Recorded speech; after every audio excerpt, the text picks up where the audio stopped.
El asalto a la taquería El Buen Sazón no fue un evento planificado por sus implicaciones estratégicas, sino una rutina de terror que se creía segura, un simple acto de cobro de piso que revelaría una verdad mucho más sangrienta. La noche en Veracruz era pesada y húmeda, el tipo de calor que se pega a la piel y a la conciencia, pero la esquina de la calle principal, donde don Pedro, el propietario, preparaba sus famosos tacos al pastor, era un oasis de actividad. El aroma de la carne marinada, las cebollas caramelizándose y el cilantro recién picado frotaba en el aire, atrayendo a clientes habituales y camuflando el hedor subyacente de la violencia que permeaba la ciudad. A las 10:30, la rutina se rompió con el chirrido de los neumáticos de una camioneta oscura que se detuvo bruscamente frente al local.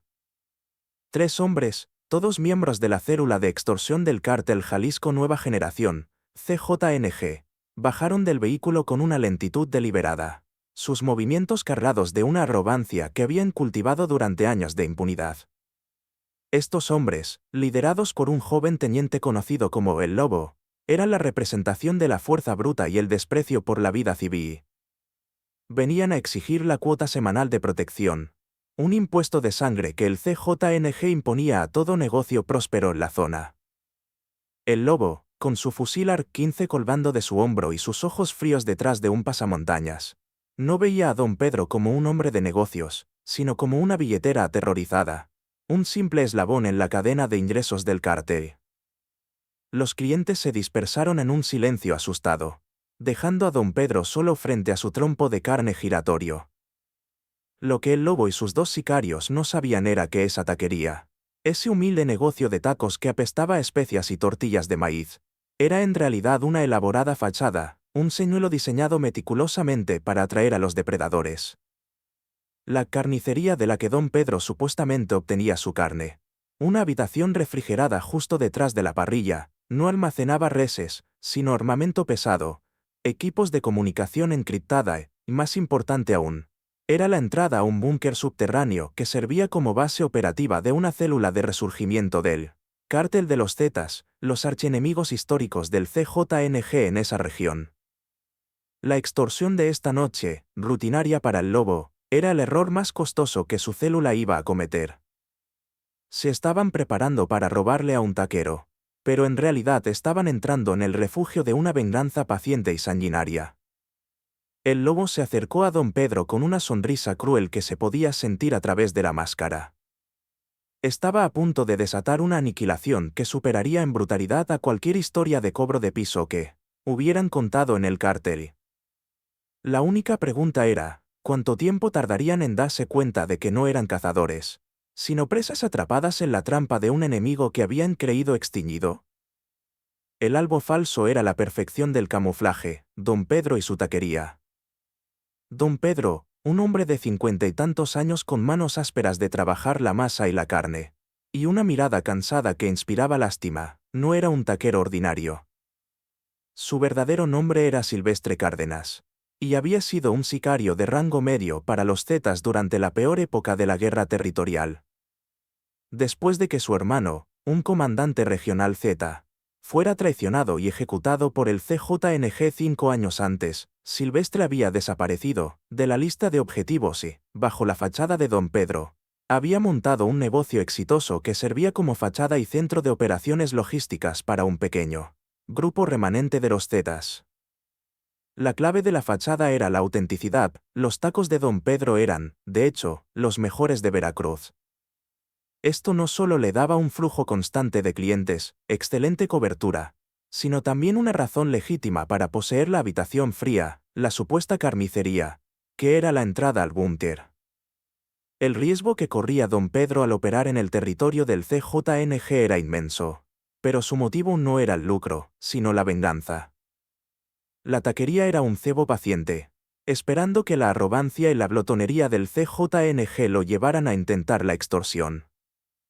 Él sabía que el CJNG cobraba piso a todos los negocios prósperos. Solo era cuestión de tiempo antes de que el Buen Sazón llamara su atención. El Lobo, el líder de la célula del CJNG, se acercó a don Pedro con la superioridad del que posee el poder. Vaya, vaya, don Pedro. Parece que a tu buen sazón le ha ido muy bien. Es hora de pararle a tus protectores, ¿no crees?, dijo el lobo con una voz áspera y despectiva. Don Pedro mantuvo su rostro impasible, sus manos, sin embargo, se apretaron contra el cuchillo de trinchar que usaba para cortar el pastor. Sabía que un paso en falso significaría una muerte rápida, pero una respuesta firme era el único camino para ejecutar la trampa. Los clientes, aterrorizados, se habían ido, dejando solo el equipo de 3 sicarios, Don Pedro, y el trompo giratorio de carne en el centro del escenario. La ironía era dolorosa, el CJNG, tan sofisticado en sus operaciones de tráfico de drogas, era ciego a los pequeños detalles. Nunca se molestaron en verificar a los dueños de las pequeñas empresas, asumiendo que solo eran víctimas. Y esa ceguera, esa falta de respeto por la inteligencia del enemigo, estaba a punto de costarle la vida a toda la célula del lobo. La taquería no era un objetivo, era el punto cero de una emboscada largamente esperada.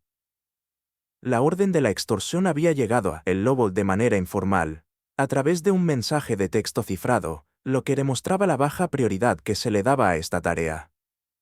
El Lobo, un hombre de 25 años, conocido por su crueldad y por ser el favorito de su comandante de plaza, consideraba el cobro de piso como una molestia, un trabajo de limpieza para los subordinados. Pero la taquería había sido rentable, y el comandante quería una parte. Ve por el dinero del taquero. Y si se pone reacio, tráete un par de dedos para que el jefe se divierta, decía el mensaje. El lobo se rió al leerlo. Para él, don Pedro era un blanco fácil. Su célula se había acostumbrado a la obediencia servil de los comerciantes de Veracruz. La idea de que un taquero se resistiera o, peor aún, que fuera un sicario Z encubierto, era impensable. Una broma de mal gusto. Esta subestimación fatal fue lo que impidió el lobo llevar más hombres o realizar una vigilancia previa. 3 hombres, pensó, eran más que suficientes para intimidar a un anciano vendiendo carne. Esta arrogancia, arraigada en años de éxito violento, fue el detonante de la venganza de don Pedro. La célula del lobo se componía de él y 2 pistoleros más, el Muno y el Flaco, todos armados con fusiles de asalto y pistolas calibre .45. Su plan era sencillo: entrar, exigir el dinero, tomar lo que quisieran de la caja registradora, y si don Pedro no cooperaba, darle una golpiza como ejemplo para los demás comerciantes. No había plan de contingencia, no había rutas de escape alternas, porque no imaginaban que necesitarían una. Cuando el lobo se paró frente a don Pedro, el aire estaba lleno de humo de la parrilla y la tensión palpable. Se acabó el tiempo, don Pedro. El jefe dice que la semana pasada faltó el pavo. ¿Lo traes o tenemos que ir a buscarlo a tu cuartito de carne? La mención directa de la carnicería fue la señal que don Pedro estaba esperando. Era la excusa perfecta para atraerlos al lugar donde la puerta del búnker se abriría. La taquería era ruidosa, con las sartenes chisporroteando y el reggaetón sonando en el pequeño radio, proporcionando una excelente cobertura para cualquier sonido de lucha que pudiera ocurrir en los minutos siguientes. Don Pedro sabía que tan pronto como cruzaran la puerta de la supuesta carnicería, se encontrarían en el punto de no retorno. La suerte del lobo ya estaba echada, solo le quedaban unos minutos de vida. El inicio de la infiltración ocurrió cuando don Pedro respondió a la amenaza del lobo con una calma inesperada y desafiante. El lobo, acostumbrado a los temblores y las súplicas, se sorprendió por la firmeza en la voz del taquero. El dinero no lo tengo yo, joven. Ya le dije que este negocio tiene otro dueño. Y si quiere el dinero de la carnicería, tendrá que ir a buscarlo usted mismo. Pero le advierto que el dueño no es de los que se asustan fácilmente. Esta respuesta, formulada con la frialdad de un sicario y no con el miedo de un comerciante, enfureció al lobo. Su prestigio estaba en juego, no podía ser desafiado por un taquero en presencia de sus propios hombres. ¡Qué insolencia! ¿Crees que me asustas, viejo? Vamos a ver quién es el dueño ahora, gritó el lobo, empujando con brusquedad la barra de tacos y apuntando con su rifle hacia la puerta de acero que marcaba la entrada a la carnicería, justo al lado de los tanques de gas. El sicario, el mono, se apresuró a abrir la puerta a patadas. La escena era la quintaesencia de la taquería mexicana: carne apilada, ollas humeantes, y al fondo, un área de almacenamiento con una puerta de metal. El lobo ordenó a sus 3 hombres que entraran, esperando encontrar una caja fuerte o un tesoro escondido. Su error de cálculo se basó en el desprecio por la logística de los zetas. Mientras los 3 sicarios se dirigían a la puerta, don Pedro, bajo la cobertura del ruido del reggaetón y la parrilla, activó un pequeño interruptor inalámbrico pegado a su delantal. Este no era un control remoto, era el detonante de la trampa. La acción era silenciosa e invisible para los sicarios. El interruptor, al ser pulsado, enviaría una señal codificada al búnker subterráneo, alertando al equipo de seguridad Z de que el cuerpo extraño, el CJNG, había ingresado al área de la carnicería. En ese momento, don Pedro no pensaba en el dinero o la venganza, pensaba en la ejecución perfecta de su plan. Mientras los sicarios cruzaban el umbral de la carnicería, el aroma a pastor y cebolla fue reemplazado por el olor a humedad y metal frío. La luz dentro de la habitación era tenue, revelando solo ganchos de carne vacíos y una segunda puerta de metal reforzado en la pared del fondo. El lobo se acercó a la segunda puerta, frustrado. «Ábrela. El dinero tiene que estar ahí», y gritó a sus hombres. Él no sabía que, con cada paso hacia esa puerta, se alejaba de la luz y se acercaba a su tumba. La resistencia, punto de no retorno, se hizo evidente cuando el lobo, apuntando a la segunda puerta de metal dentro de la carnicería, exigió a don Pedro la llave. Don Pedro, que se había quedado afuera, junto a la barra de tacos, respondió con una sonrisa helada que le borró años de fatiga de su rostro y reveló la frialdad del sicario. «Les dije que el dueño no coopera. Y ya les dije que él no paga». El lobo, fuera de sí, regresó a la entrada de la carnicería y apuntó su rifle a la cabeza de don Pedro. «Dame la llave ahora, o te vuelo la cabeza. Y después vamos por tu familia». La amenaza, diseñada para infundir miedo, solo fortaleció la resolución de don Pedro. Él sabía que su familia estaba segura y que su vida, en ese momento, era un sacrificio necesario. «Adelante, joven», dijo don Pedro con una voz monótona y calmada. «Mátame. Pero te aseguro que cuando el verdadero dueño te encuentre, desearás haber huido antes de poner un pie en mi taquería».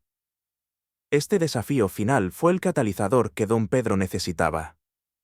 El lobo, humillado y cerrado por la furia, tomó la decisión fatal. No iba a buscar la llave, iba a buscar la venganza inmediata. «Al diablo con la llave. Vamos a tumbar esta puerta y a destrozar todo lo que hay adentro». «Que arda todo», gritó a sus 2 hombres, volviendo a la habitación frigorífica. Este acto impulsivo, la decisión de usar la fuerza explosiva en lugar de la inteligencia, fue el momento en que se selló la sentencia de muerte de la célula. Mientras el lobo y sus 2 sicarios preparaban sus fusiles para disparar a la puerta de metal, ignorando por completo el riesgo de activar cualquier alarma, el equipo de seguridad Z en el búnker subterráneo ya había recibido la señal de don Pedro. El ambiente debajo de la taquería no era de pánico, sino de una fría preparación. Los Zetas sabían que la extorsión del CJNG era la oportunidad perfecta para la venganza. Don Pedro, con la adrenalina recorriendo sus venas, giró el trompo de pastor para esconder su mano, y en lugar de cortar carne, deslizó un cuchillo de trinchar grande y afilado dentro de su cinturón. La taquería se había quedado en un silencio inquietante, roto solo por el rugido de la parrilla. Los sicarios del CJNG se preparaban para irrumpir, sin saber que la habitación detrás de la puerta no contenía dinero, sino un escuadrón de la muerte esperando pacientemente en la oscuridad. La puerta de la carnicería fue la última puerta que el lobo y sus hombres cruzarían en sus vidas. La invasión de la carnicería, por parte de la célula del CJNG, fue el equivalente a detonar una mina que ellos mismos habían plantado. El lobo no perdió tiempo en intentar forzar la segunda puerta de metal dentro de la sala de refrigeración. Sus 2 sicarios, el mono y el flaco, cargaron sus fusiles con munición perforadora, preparando una ráfaga para destruir la cerradura. El ruido del metal siendo golpeado y las ráfagas resonaron en el espacio confinado de la taquería. El lobo esperaba que la puerta cediera y que revelara un alijo de dinero, o al menos el escondite de un comerciante aterrorizado. Lo que no sabía era que la segunda puerta no era la de una caja fuerte, sino la esclusa de un búnker de hormigón reforzado, diseñado para resistir explosivos de mediano calibre. La puerta no se abrió, simplemente se abolló y el ruido alertó al equipo Z de abajo con una confirmación palpable. Los intrusos estaban donde debían estar. Mientras los sicarios se concentraban en la cerradura, don Pedro, el taquero, ya había ejecutado su siguiente movimiento. Había un pequeño botón plateado, casi invisible, disimulado en el panel de control del trompo de pastor, utilizado supuestamente para regular la temperatura de cocción. Este botón era el activador de emergencia de los Zetas, que no solo alertaba de intrusos, sino que también iniciaba la secuencia de sellado. Don Pedro presionó el botón 3 veces en rápida sucesión, enviando una señal encriptada directamente al búnker. Esta señal provocó que las puertas principales del búnker se aseguraran por completo, cortando la comunicación de cualquier intruso, y, más crucialmente, activó un sistema de ventilación de alta potencia que comenzaría a bombear gas incapacitante a través de pequeños ductos de escape disimulados en la taquería en caso de necesidad. El búnker, lejos de ser un simple escondite, era una fortaleza autosuficiente con una sala de comunicaciones y un arsenal. El lobo, frustrado por la resistencia de la puerta, pateó la pared metálica con rabia. En ese momento, uno de sus hombres notó algo extraño, un leve zumbido proveniente del suelo. No era el sonido de la maquinaria de refrigeración, era el sonido de motores hidráulicos en funcionamiento. Era el indicio de que la taquería tenía un subsuelo vivo, un subsuelo que el CJNG nunca se molestó en investigar. El búnker y la escucha fue la aterradora revelación que golpeó a los sicarios del CJNG como un mazo invisible. La puerta de metal no era la única entrada, en realidad, era la salida de emergencia de una instalación mucho más grande. Después de varios minutos infructuosos intentando derribar la esclusa, el lobo se rindió por un momento, jadeando por el esfuerzo y la frustración. Su frustración se convirtió en horror cuando el mono señaló un panel de pared falso justo al lado de la puerta de acero. Al tocarlo, el panel se deslizó silenciosamente, revelando no una caja fuerte, sino una pequeña habitación de monitoreo con equipos electrónicos y un mapa de la región de Veracruz, meticulosamente marcado con ubicaciones de las células del CJNG. En el centro de la mesa había un teléfono satelital encendido y una lista de frecuencias de radio cifradas. Los sicarios se dieron cuenta inmediatamente de su error. Esta no era una taquería, era un centro de inteligencia. Pero la verdadera pesadilla estaba en el mapa. Una de las ubicaciones marcadas, en rojo brillante, era el nombre real de su comandante de plaza, la persona que había ordenado la extorsión, con detalles precisos sobre sus rutas de movimiento y sus casas de seguridad. El lobo se dio cuenta de que el cobro de piso no había sido un error logístico. Había sido una trampa de inteligencia. Los Zetas no estaban escondidos, estaban operando, y la extorsión solo sirvió para confirmar su ubicación para la aniquilación. En un rincón del pequeño cuarto, encontraron un maniquí de entrenamiento vestido con el uniforme de un antiguo militar, el símbolo de los Zetas. En el pecho del maniquí, clavada con un cuchillo, había una nota sencilla y fría: el piso se paga aquí, lobo. La ironía de la situación era devastadora. Los sicarios habían invadido una taquería creyendo estar ejerciendo poder, solo para descubrir que se habían metido en el centro de operaciones de una venganza que había estado gestándose durante años. Intentaron usar el teléfono satelital, pero este estaba configurado para un canal exclusivo de Zetas, transmitiendo solo estática a cualquier otro número. El aislamiento del CJNG era total.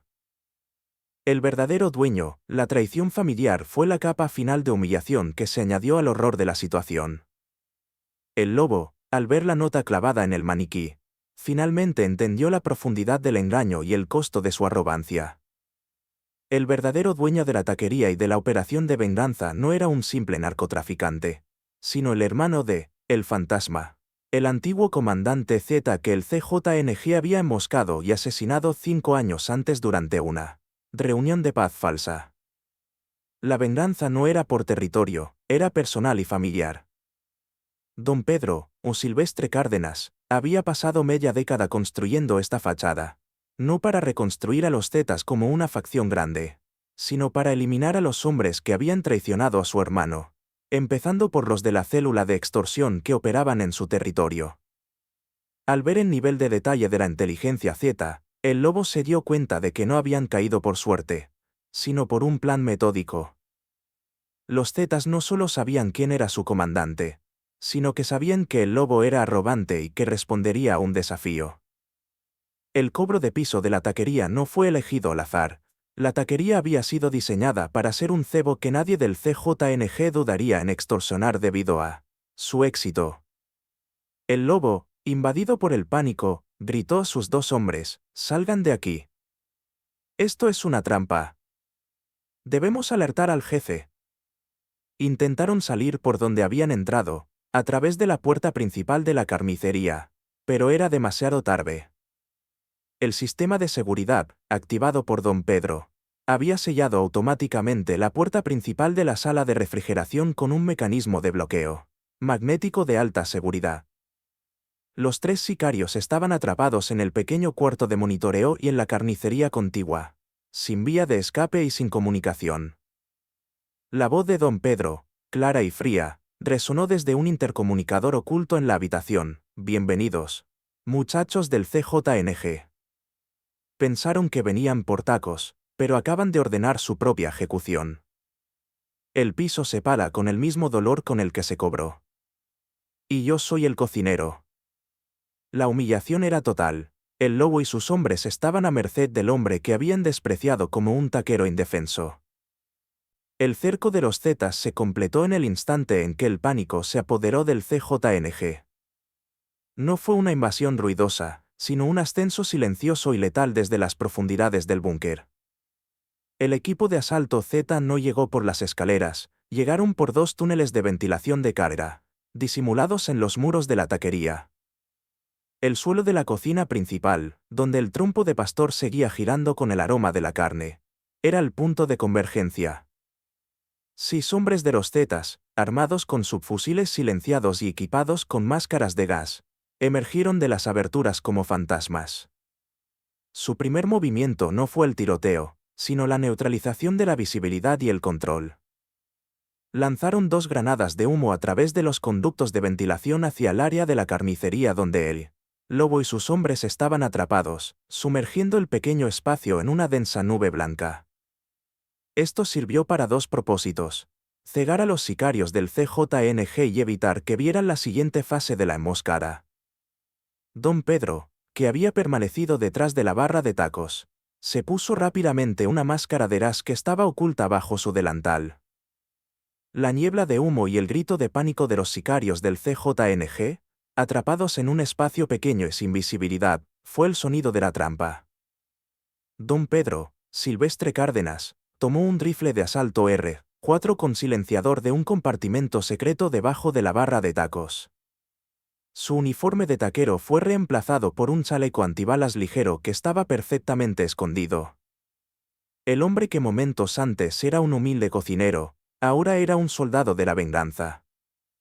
Al ver el humo, los sicarios del CJNG intentaron disparar a ciegas contra la pared de la carnicería, esperando abrir un agujero para escapar, pero solo lograron aumentar el caos. El mono, uno de los sicarios, comenzó a gritar incontrolablemente que quería salir.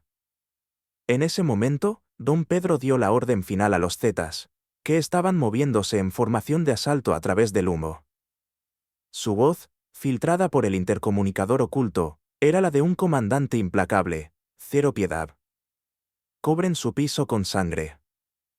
Los Zetas, que conocían la taquería y el búnker como la palma de su mano, se movieron silenciosamente a través del humo, rodeando la carnicería.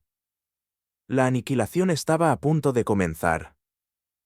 La venganza en el búnker fue el momento de la verdad para Don Pedro, que finalmente asumió su identidad como líder de la venganza Z. Armado con el R4 silenciado, se unió al equipo de asalto. La taquería se había convertido en un campo de exterminio sin testigos. Los sicarios del CJNG, desorientados por el humo, fueron neutralizados con precisión quirúrgica. Los Zetas no dispararon ráfagas, dispararon para matar, utilizando tiros al centro de masa con una disciplina aterradora. El primer sicario en caer fue el mono, que intentaba patear una puerta. Un tiro limpio en la cabeza lo hizo colapsar sin hacer ruido.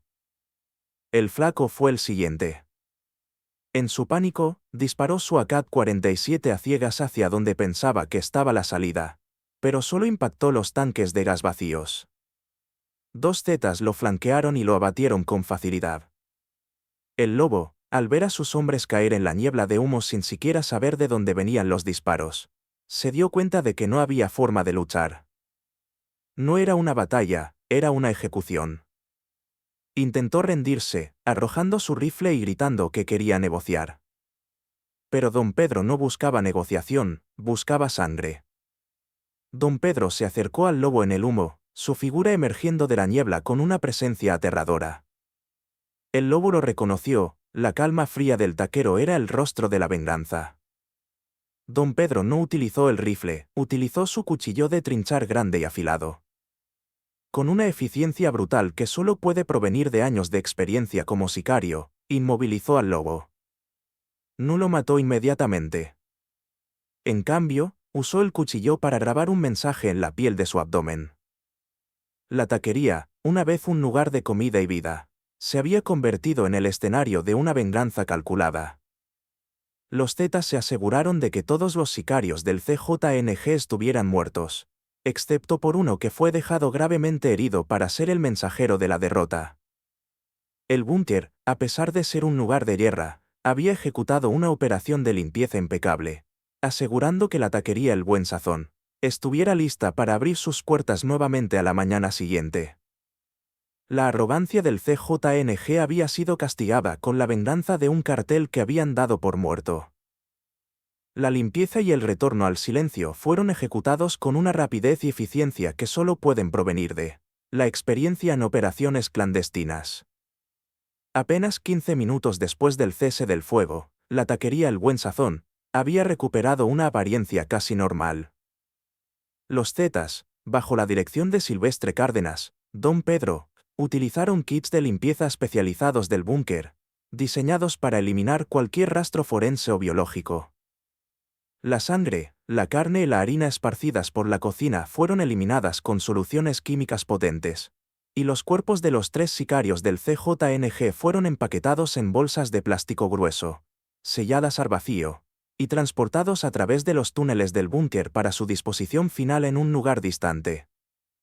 El objetivo era que la policía y las células rivales encontraran un misterio, no una escena de crimen. El equipo de asalto reparó rápidamente el pequeño daño estructural en la carnicería y en la cocina, utilizando cemento rápido y pintura que se mimetizaba perfectamente con la fachada. Don Pedro inspeccionó el trompo de pastor, limpiándolo personalmente con un trapo húmedo y reencendiendo la llama, asegurando que el aroma del cilantro y el adobo volviera a dominar el aire, borrando cualquier vestigio del olor a pólvora y sangre. El nivel de detalle era obsesivo. Los Zetas sabían que la apertura puntual de la taquería a la mañana siguiente era la pieza final de la coartada. Mientras en el subsuelo se reorganizaba el armamento y se cifraba la inteligencia robada, don Pedro regresó a la barra, tomando su posición habitual. Un Zeta, vestido de civil, se quedó de guardia en el interior del búnker, listo para sellar completamente la entrada si el CJNG regresaba. La venganza había sido ejecutada, y ahora venía la guerra psicológica. El sobreviviente y la entrega del mensaje se convirtió en el acto cumbre de la humillación. El único sicario que quedó con vida, el flaco, fue despojado de su uniforme y sus armas, y dejado tirado en el pavimento de una calle principal, a varios kilómetros de la taquería. Estaba gravemente herido, consciente pero incapaz de moverse, sangrando profusamente por sus heridas de bala en la pierna y el hombro. Lo más crucial era el mensaje grabado a fuego en su abdomen, la marca de la venganza Z que Silvestre Cárdenas le había impuesto. El mensaje era simple, grabado con una precisión brutal, visible para cualquiera que lo encontrara. Horas después, antes del amanecer, una patrulla del CJNG encontró al flaco. El pánico inicial de los sicarios se convirtió en un terror frío al reconocer a su compañero y, sobre todo, al ver el mensaje. Se dieron cuenta de que no había sido un ataque policial o militar, sino una venganza directa de un cártel que se creía desarticulado. El flaco fue llevado de urgencia a una clínica clandestina del CJNG, donde, entre gritos de agonía, pudo relatar la historia completa de la extorsión fallida, la carnicería falsa y la trampa del búnker. Su testimonio no fue recibido con simpatía, sino con una furia helada. La humillación de caer en el cebo de una taquería y perder a una célula de 3 hombres por un enemigo muerto fue insoportable para el liderazgo del CJNG. El flaco había cumplido su propósito, se convirtió en el heraldo de la guerra inminente, portando la prueba física de la superioridad táctica de los Zetas en el territorio del CJNG. La respuesta de los Zetas era clara: el cobro de piso había sido parado por el CJNG con sangre y territorio. La reacción de la cúpula del CJNG fue una mezcla volátil de ira y paranoia.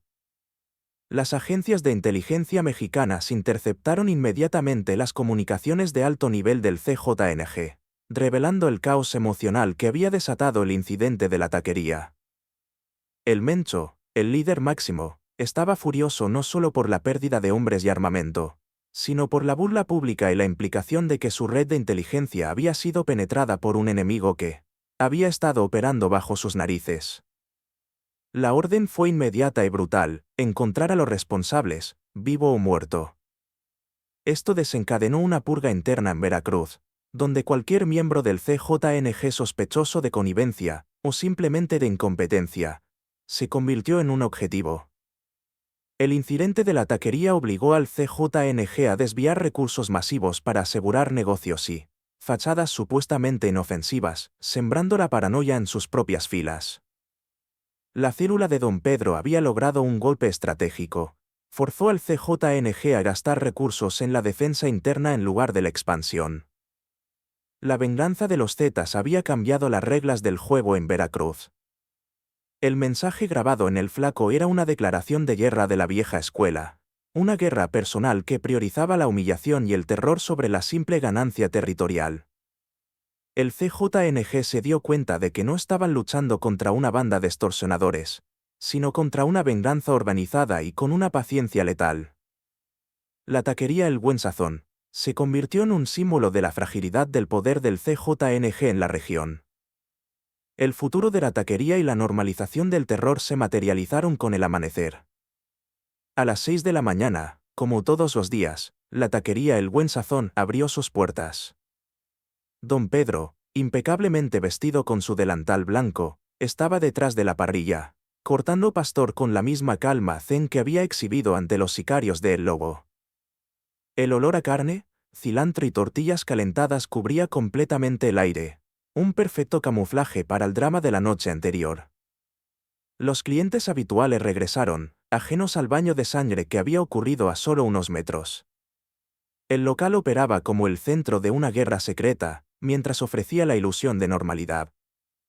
Don Pedro se convirtió en un fantasma, en la superficie, el taquero amable, en el subsuelo, el comandante Z que ejecutó la venganza de su hermano. El incidente de la taquería se convirtió en una leyenda urbana en Veracruz, un susurro sobre un grupo de sicarios que desapareció después de intentar cobrar piso en el negocio equivocado. La moraleja para los otros grupos criminales era clara: la arrogancia mata, y nunca se debe subestimar la fachada más simple. El Estado mexicano, como de costumbre, no intervino ni reportó el incidente. Para las autoridades, era simplemente otro ajuste de cuentas entre cárteles. Don Pedro continuó su doble vida, sabiendo que el CJNG regresaría, no para cobrar piso, sino para vengarse. Pero esta vez, el búnker Z estaba alerta, fortificado y esperando el próximo movimiento del enemigo. La conclusión y la llamada a la acción, sitio y, cierran el arco narrativo y refuerzan el debate. El incidente de la taquería El Buen Sazón Se inscribe en la historia como el momento en que la venganza paciente superó la arrogancia del poder. Los Zetas demostraron que la guerra no siempre se gana con el mayor número de hombres o las mejores armas, sino con la inteligencia, el camuflaje y la voluntad de utilizar el terror de la manera más personal posible. El CJNG pagó el piso de su arrogancia con sangre, y Don Pedro, el taquero, se convirtió en el símbolo de la guerra implacable que espera en las sombras. Y ahora, te pregunto, ¿cuál fue el error más grande de El Lobo, su arrogancia al subestimar al taquero? ¿O su falta de inteligencia al no verificar el simple negocio? La taquería se convirtió en el escenario de la aniquilación de una célula. ¿Crees que la venganza de Don Pedro fue justificada? ¿O que la violencia de los Zetas solo escalará el conflicto en Veracruz? Deja tu opinión en los comentarios. Suscríbete para más historias de facciones criminales, traición y las tácticas más brutales del crimen organizado que operan justo bajo la superficie de la vida cotidiana. Comparte este vídeo y activa las notificaciones. El inicio del masacre y el combate en espacios cerrados, CQB, se desató con una intensidad brutal en el confinado espacio de la taquería, transformando el rincón gastronómico en una zona de guerra claustrofóbica. Los 3 sicarios del CJNG, desorientados y cerados por el humo irritante que se había filtrado desde los conductos de ventilación del búnker, no tenían entrenamiento para el combate en interiores estrechos contra un enemigo que conocía cada ángulo y cada sombra. Los Zetas, liderados por Silvestre Cárdenas, Don Pedro, utilizaron su conocimiento del terreno a la perfección. El primer punto de contacto fue en la sala de refrigeración, donde el flaco, consumido por el pánico, disparó su AK-47 a ciegas hacia la única fuente de luz que pudo percibir, sin darse cuenta de que solo impactaba latas y cartones apilados. Los Zetas no respondieron con ráfagas, sino con un disparo corto y controlado que impactó limpiamente su abdomen, haciéndolo caer con un gemido sordo, su cuerpo doblándose sobre sí mismo en el piso húmedo de la cámara frigorífica. La munición utilizada por los Zetas era subsónica y de alto impacto, diseñada específicamente para minimizar el ruido y maximizar el daño interno en espacios cerrados, evitando al mismo tiempo perforar las paredes exteriores de la taquería y alertar a las autoridades locales o a las células rivales del CJNG que operaban cerca. El Lobo y el Mono intentaron utilizar el estrecho pasillo que conectaba la refrigeración con el área de monitoreo como un cuello de botella defensivo. Este fue su error fatal. Los Zetas utilizaron una granada de humo adicional que no solo cegó, sino que también saturó el ambiente con un agente irritante, obligando a los sicarios del CJNG a salir de su cobertura. La superioridad de las tácticas de los Zetas era evidente. El CJNG, acostumbrado a las emboscadas en campo abierto y a la fuerza bruta, se desmoronó bajo la presión del combate Close Quarters Battle, CQB, un estilo donde la disciplina, la sorpresa y la precisión superan con creces a la potencia de fuego bruta. La batalla se movía no por la voluntad de los sicarios del CJNG, sino por el empuje táctico implacable de los Zetas. El objetivo no era la captura ni la negociación, sino la aniquilación completa, dejando solo un testigo vivo para llevar el mensaje de venganza. La muerte de El Lobo ocurrió en un intento desesperado, cobarde y, en última instancia, humillante de escapar por el conducto de ventilación. Al ver a sus 2 hombres caer en la niebla y sentir el ardor de la gente irritante en sus ojos y garganta, El Lobo comprendió que la ejecución era inminente. La arrogancia que lo había definido se evaporó, dejando solo un miedo primario. Intentó gatear de regreso a través de la puerta sellada de la carnicería, esperando poder abrirla con un golpe de fuerza, pero la puerta magnética reforzada no cedió.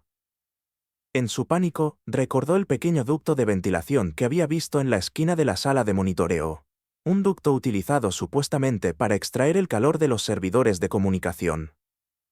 Con una fuerza desesperada, lo abrió de una patada, revelando un espacio angosto y oscuro. Intentó deslizarse por el ducto, abandonando su rifle y su equipo táctico, en un acto de cobardía que contrastaba brutalmente con la imagen de poder que proyectaba. El ducto de ventilación, sin que él lo supiera, conducía a una sala de almacenamiento sellada en el búnker de abajo, una cámara donde los Zetas guardaban suministros vitales. Silvestre Cárdenas, que había estado monitoreando sus movimientos a través de la cámara de seguridad interna del búnker, sonrió con frialdad. El lobo no escaparía. Don Pedro se movió hacia una escotilla en el suelo de la taquería, cerca de la parrilla, que conducía a una escalera de acceso rápido al búnker, y descendió para posicionarse justo debajo del ducto por donde el lobo intentaba deslizarse.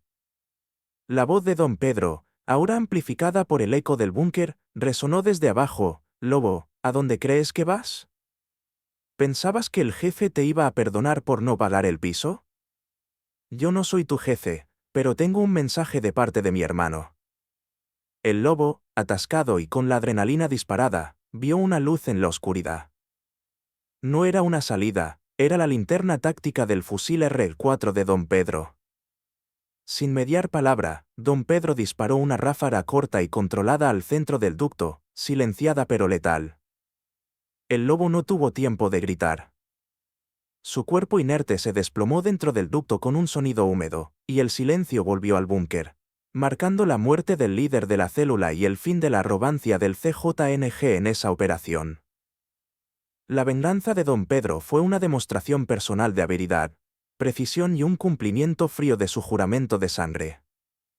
Tras abatir a el lobo, Silvestre Cárdenas regresó a la zona de combate en la carnicería para terminar con el último sicario que quedaba en pie, el mono que, herido en la pierna y desarmado, intentaba gatear hacia la puerta principal de la taquería.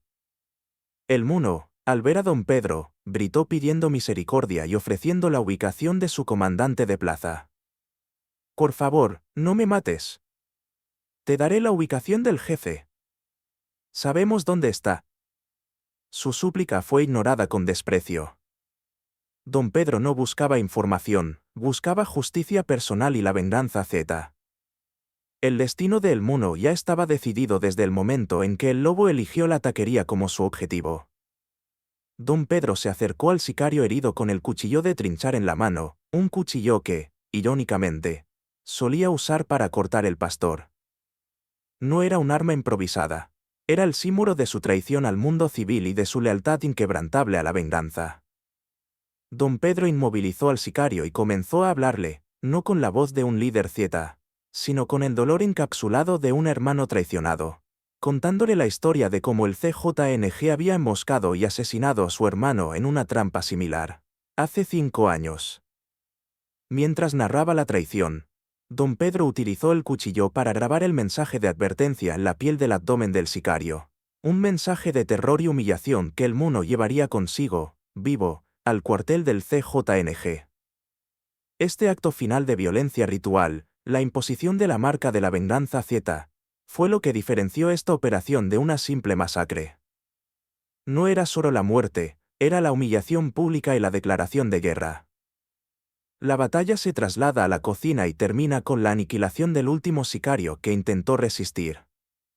Después de la ejecución del mono, el equipo Z se encontró con un último hombre, el flaco, que no estaba muerto, sino gravemente herido y escondido detrás de una pila de sacos de harina en la cocina principal. Desorientado y desesperado, el flaco agarró una sartén de hierro y la arrojó a un Z que intentaba acercarse. El combate en la cocina fue caótico. El fuego cruzado destrozó el refrigerador, esparciendo comida y hielo, y las balas impactaron las ollas de barro, destruyendo las salsas y el arroz que estaban listos para la venta del día siguiente. El trompo de pastor, el corazón de la taquería, recibió varios impactos, esparciendo carne semicocida por toda la sala.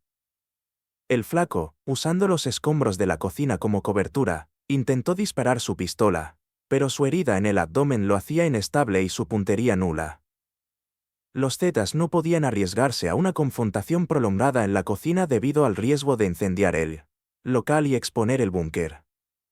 Utilizaron una táctica de saturación. 2 Zetas dispararon ráfagas controladas que acribillaron la cobertura del flaco, neutralizándolo. El sicario no tuvo oportunidad. El sonido final de la batalla no fue un grito, sino el silbido de una sartén cayendo sobre el piso mojado. La aniquilación estaba completa. La taquería El Buen Sazón quedó en silencio, cubierta por harina, carne y sangre. Los Zetas rápidamente se movieron a la fase de limpieza, sabiendo que tenían solo minutos antes de que el sonido de los disparos o el olor de la pólvora pudiera atraer la atención no deseada. El fin de la respuesta y la cosecha del búnker marcaron el fin de la batalla y el inicio de la logística de guerra. La célula del CJNG estaba completamente neutralizada, con 3 sicarios muertos y 1 herido, pero vivo, para servir de mensajero. Los Zetas rápidamente sellaron la puerta de la carnicería y la puerta del búnker, garantizando que la taquería volviera a parecer un establecimiento civil normal. El trompo de pastor, a pesar de los agujeros de bala, continuaba girando, una ironía macabra en medio del baño de sangre. Mientras un grupo de Zetas limpiaba meticulosamente la cocina y la sala de refrigeración, removiendo cápsulas y manchas de sangre, otro grupo, liderado por Don Pedro, inspeccionaba el armamento y la inteligencia dejada por el CJNG. Los Zetas confiscaron los fusiles y radios criptografiados de los sicarios, que serían usados para rastrear y comprometer otras células del CJNG. La gran victoria de la noche no fue la muerte de los sicarios, sino la inteligencia robada y la brutalidad de la advertencia. Don Pedro ordenó que el sicario herido fuera dejado en la calle principal, completamente desnudo y amarrado, con el cuerpo cubierto con la marca de la venganza Z. El objetivo era garantizar que el CJNG recibiera el mensaje de forma clara e inconfundible. La taquería, más una vez, probó ser el cebo perfecto. El costo fue un pequeño daño material y una noche de trabajo extra para limpiar la sangre, pero la recompensa fue la humillación del enemigo y la declaración de que los Zetas estaban de vuelta, operando desde las sombras y esperando pacientemente por la próxima víctima de la arrogancia del CJNG.